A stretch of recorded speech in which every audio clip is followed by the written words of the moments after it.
দ্বিতীয় শব্দটি হলো হার্মফুল, মারাত্মক বা ভয়াবহ, অর্থাৎ কিডনি রোগ ভয়াবহ। কিন্তু পাশাপাশি আমাদের একটু আশার আলো আছে, সে শব্দটি হলো এটা প্রতিরোধযোগ্য। এখন এটা ব্যাপক বলতে আমরা কি বুঝি? আমরা যদি সারা বিশ্বের দিকে তাকাই তাহলে দেখব যে শুধু ক্রনিক কিডনি ডিজিজ, যেটা দীর্ঘস্থায়ী কিডনি রোগ, সেই রোগীর সংখ্যা 2019 সালে যে সার্ভে করা হয়েছে বিশ্বব্যাপী, সে সার্ভে অনুযায়ী 85 কোটি, এবং এখন সে সংখ্যা হয়তো আরও বেড়ে গেছে। এটা কিন্তু শুধু একটা ক্রনিক কিডনি রোগের কথাই বলা হয়েছে। তো আমরা যদি বাংলাদেশের দিকে তাকাই তাহলে যে বিভিন্ন ছোট ছোট জরিপ আছে, যদিও জাতীয়ভাবে সেরকম কোনো পরিসংখ্যান নেই, তবে খণ্ড খণ্ড পরিসংখ্যান এবং বিশ্ব ব্যাংকের কিছু স্টাডি, সেখান থেকে সেই উপাত্ত থেকে জানা যায় যে প্রায় 3,80,00,000, আগে তো আমরা 2 কোটি বলতাম এখন থেকে 20 বছর আগে, কিন্তু এই সংখ্যা এখন 3,80,00,000-এর কাছাকাছি অথবা বেশি হবে।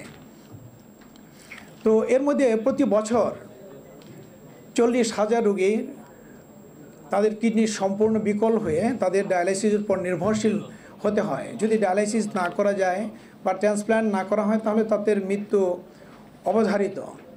তার উপরে আবার আকস্মিক কিডনি বিকল, যেমন ডায়রিয়া, বমি, এগুলো হয়ে আকস্মিক বিকল হয়ে আরও 20 থেকে 30,000 লোক তাদের কিডনি বিকল, সাময়িকভাবে বিকল হয়, যেখানে তাদের ডায়ালাইসিসের প্রয়োজন পড়ে। তো কাজেই এই পরিসংখ্যান থেকে বোঝা যায় যে এটার প্রাদুর্ভাব কতটাই ব্যাপক। তারপরের শব্দে যদি আসি, আচ্ছা এখানে একটু শুধু বলে রাখতে চাই যে দীর্ঘস্থায়ী কিডনি রোগ, আকস্মিক কিডনি রোগ যেহেতু বললাম, তাহলে সাংবাদিক ভাইদের জন্য এটা বলছি যে দীর্ঘস্থায়ী কিডনি রোগ আমরা কাদেরকে বলি? যাদের যে কোনো কারণ, এখানে কতগুলো কারণ আছে, এই সমস্ত কারণে যদি কিডনি আক্রান্ত হয় এবং সেটা মাসের পর মাস, বছরের পর বছরব্যাপী চলতে থাকে, তবে সেটা যদি 3 মাসের মধ্যেও ভালো না হয় তাকেই বলা হয় দীর্ঘস্থায়ী কিডনি রোগ। এটা বাড়তে থাকে, প্রোগ্রেসিভ, এটা সাধারণত ব্যাক করে না যদি অ্যাডভান্স স্টেজে চলে যায়।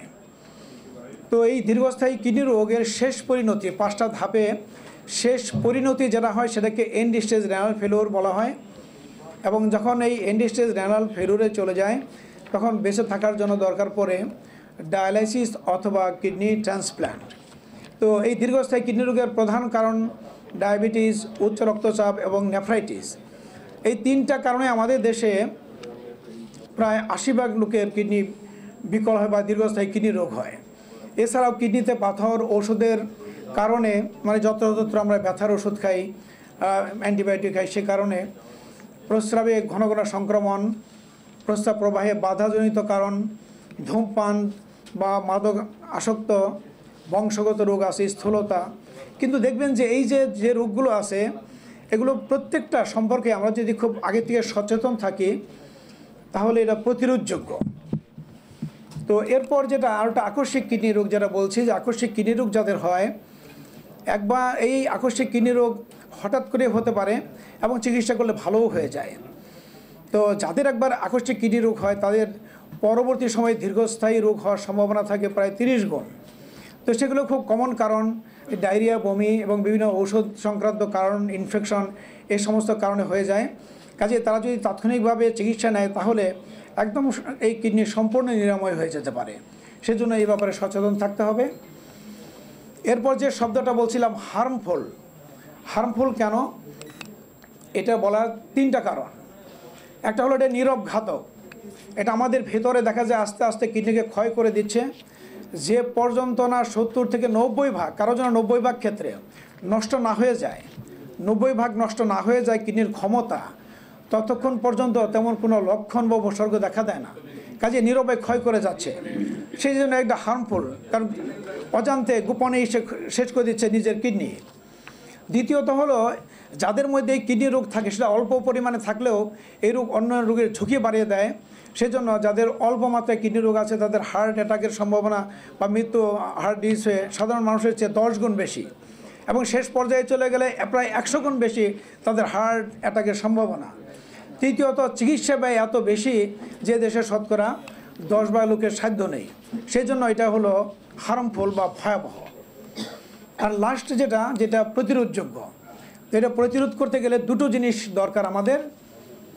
একটা হলো একদম প্রাথমিক অবস্থায় যদি এই রোগ শনাক্ত করা যায় তাহলে চিকিৎসা দিয়ে এটা নিরাময় করা যায়, অথবা যে গতিতে এটা খারাপ হচ্ছে গতিকে স্লো করে দেওয়া যায়। আর 2 নম্বর হলো যদি আমরা হেলদি লাইফস্টাইল মেনটেন করি, সেই হেলদি লাইফস্টাইল 8টা স্বর্ণালী উপায় বলা আছে, সেই লাইফস্টাইলগুলো যদি আমরা মেনটেন করি এবং আর্লি স্টেজে যদি আমরা ডিটেকশন করি তাহলে আমাদের 50 থেকে 70 ভাগ ক্ষেত্রে এই ভয়াবহ কিডনি বিকল আমরা প্রতিরোধ করতে পারি, যেখানে 10 ভাগের চিকিৎসা দিতে পারি না। সেই জন্য এই যে গোল্ডেন উপায়গুলো আছে এগুলো সবাই মানুষকে জানাতে হবে। আর্লি ডিটেকশনের জন্য যারা ঝুঁকিপূর্ণ, অর্থাৎ যাদের যে কারণগুলো আগে বলছি, ডায়াবেটিস, উচ্চ রক্তচাপ থেকে শুরু করে অনেকগুলো কারণ, সেগুলো আলোচনা হবে আরও। তো সেগুলো সম্পর্কে যদি মানুষ সজাগ থাকে তারা বছরে 2 বার পরীক্ষা করবে। আর এই গোল্ডেন পয়েন্ট একটা হলো কায়িক পরিশ্রম করা বা নিয়মিত ব্যায়াম করা। দ্বিতীয়টি হলো যে সুষম এবং পরিমিত খাবার, যাতে করে আমাদের ওজন ঠিক থাকে এবং সেই সাথে প্রত্যেক দিন খাবারের সাথে কিছু শাকসবজি ফলমূল থাকবে। আর যেটা খাবেন না সেটা হলো অতিরিক্ত লবণ, কোলেস্টেরলযুক্ত খাবার বা ফাস্টফুড, কোমল পানীয়, এই সমস্ত খাবার এবং অতিরিক্ত চিনিযুক্ত খাবার। এরপর যাদের ডায়াবেটিস আছে তারা ডায়াবেটিস নিয়ন্ত্রণে রাখবে এবং সেটা খাদ্য খেয়ে এক্সারসাইজ করে যেভাবেই হোক হিমোগ্লোবিন A1C 3 মাসের অ্যাভারেজ যেন সেটা 7-এর কাছাকাছি থাকে এবং যাদের উচ্চ রক্তচাপ আছে সেটা নিয়ন্ত্রণ রাখতে হবে, যেন উচ্চ রক্তচাপ যেন 120/80-র কাছে থাকে। পর্যাপ্ত পরিমাণে পানি পান করবে, বিশেষ করে যারা মাঠে ঘাটে রোদে কাজ করে তাদের কিন্তু পানি স্বল্পতার জন্য তাদের ছোট ছোট আকস্মিক কিডনি রোগ হয়ে পরবর্তী সময় দীর্ঘস্থায়ী কিডনি রোগের জন্ম দিতে পারে। সাবধান হতে হবে এবং ধূমপান, মদপান এগুলো পরিত্যাগ করবে এবং ওষুধ সেবনে তারা সতর্ক থাকবে, প্রেসক্রিপশন ছাড়া ওষুধ খাবে না। এবং যারা ঝুঁকির মধ্যে আছে তারা বছরে অন্তপক্ষে 2 বার তাদের প্রস্রাব থেকে অ্যালবুমিন যায় কিনা এবং রক্ত থেকে EGFR বা ক্রিয়েটিনিন কত সেটা পরীক্ষা করে নেবে, তাহলে প্রাথমিক অবস্থায় রোগ নির্ণয় করে তা চিকিৎসা করা যাবে। তো আজকের যে প্রতিপাদ্য বিষয়, এবারে যে বিশ্ব কিডনি দিবসের প্রতিপাদ্য বিষয় সেটা হলো আর ইউর কিডনিস ওকে, মানে আপনার কিডনি দুইটা কি সুস্থ আছে। তারপরে বলা হয়েছে ডিটেক্ট আর্লি, একদম প্রাথমিক অবস্থায় শনাক্ত করুন। প্রোটেক্ট ইউর কিডনি হেলথ, অর্থাৎ আপনার কিডনির স্বাস্থ্য সুরক্ষা করুন। তো আজকের এই আলোচনার মধ্যে আমরা কিভাবে এই রোগ প্রাথমিক অবস্থায় শনাক্ত করতে পারি এবং এই শনাক্ত করার জন্য কী কী উপাদান প্রয়োজন এবং মানুষের কাছে কিভাবে এই কথাগুলো পৌঁছে দিতে পারি, কিভাবে গণজাগরণ সৃষ্টি করতে পারি মানুষের মধ্যে, এবং এখানে সরকারের কি ভূমিকা আছে। আমাদের সেই সরকারের পক্ষ থেকে এখানে আমাদের বিশেষজ্ঞ আছেন, আমাদের কিডনি বিশেষজ্ঞরা আছেন যারা মানুষের কাছে বার্তাগুলি পৌঁছে দিতে পারে, সেই সাংবাদিক ভাইয়েরা বোনেরা তারা আছেন। তো সবাইকে নিয়েই এই গোল টেবিলের আয়োজন, এখানে আলোচনা হবে।